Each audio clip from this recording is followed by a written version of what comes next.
Welcome to my channel study with Nandita. ছোট্ট বাচ্চারা, তোমরা সকলে কেমন আছো? দেখো, আজকে আমি আবার একটা নতুন ভিডিও নিয়ে চলে এসেছি। আজকে আমি ক্লাস 3 সত্যি শোনা যে গল্পটা আছে সেই গল্পটার প্রশ্ন উত্তরগুলো আলোচনা করব। তোমরা সকলে দেখো। দেখো, প্রথম কি আছে দেখো। 1 নম্বর, 1 বুড়ো চাষির সংসারে কে কে ছিল? বুড়ো চাষির সংসারে ছিল চাষি, তার ছেলে ও ছেলের বউ। 2, চাষির ছেলেটি কেমন প্রকৃতির ছিল? চাষির ছেলেটি ছিল খুব অলস প্রকৃতির। 3 নম্বর দেখো, বাপের কথা শুনে ছেলের মনের অবস্থা কেমন হলো? বাপের কথা শুনে ছেলের চোখ দুটো লোভে চকচক করে উঠেছিল। 4 দেখো, বুড়ো চাষি কোন কথাটা তার ছেলেকে বলে যায়নি? বুড়ো চাষি কোথায় সোনা পোতা আছে এই কথাটি তার ছেলেকে বলে যায়নি। 2 চাষির ছেলে সকাল থেকে রাত পর্যন্ত কতটা জমি খুঁড়েছিল? 5 বিঘে জমি খুঁড়েছিল। 2, চাষির ছেলে প্রথম রোজগারে কে খুশি হয়েছিল?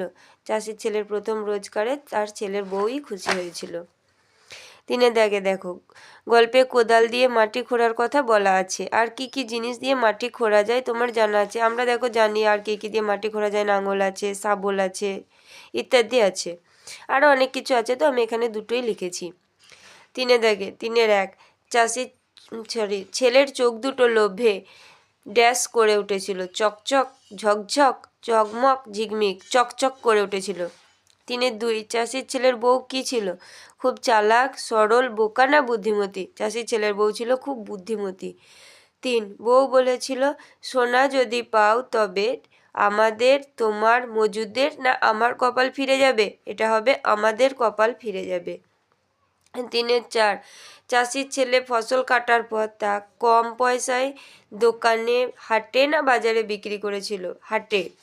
4 চাষির ছেলে নিজে চাষাবাদ করার কথা ভাবতে পারতো না কেন?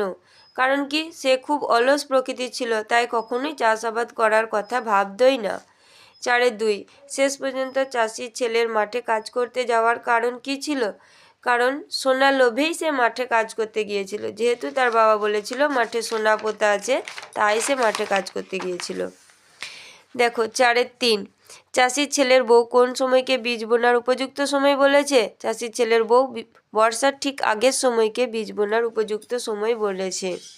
4 সে কোথা থেকে বীজ কিনে এনেছিল? সে হাট থেকে বীজ কিনে এনেছিল। 4 সে কিসের বীজ কিনে এনেছিল? সে সেরা ধানের বীজ কিনে এনেছিল। 4 গল্পে কোন মানুষটাকে তোমার সবচেয়ে পছন্দের মনে হলো?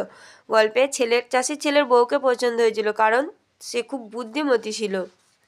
6 সোনা সকলের কাছেই খুব পছন্দের, কারণ তার কতগুলো গুণ আছে। সেই গুণগুলো পাশের ছক থেকে নিয়ে তুমি নিচের ফাঁকা জায়গাগুলোতে বসাও।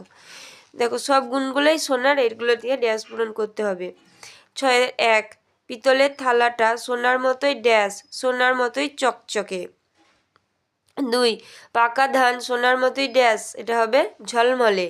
ড্যাশ, সোনা দিয়ে গয়না বানানো যায় না, আসল সোনা দিয়ে গয়না বানানো যায় না। 4, রূপো চকচকে হলেও সোনার চেয়ে কম ড্যাশ, কম দামি। আচ্ছা, আজকের ভিডিওটা এই পর্যন্তই। পরবর্তী ভিডিওতে আমরা পরের চ্যাপ্টারগুলো নিয়ে আলোচনা করব। Please like, comment and subscribe my channel.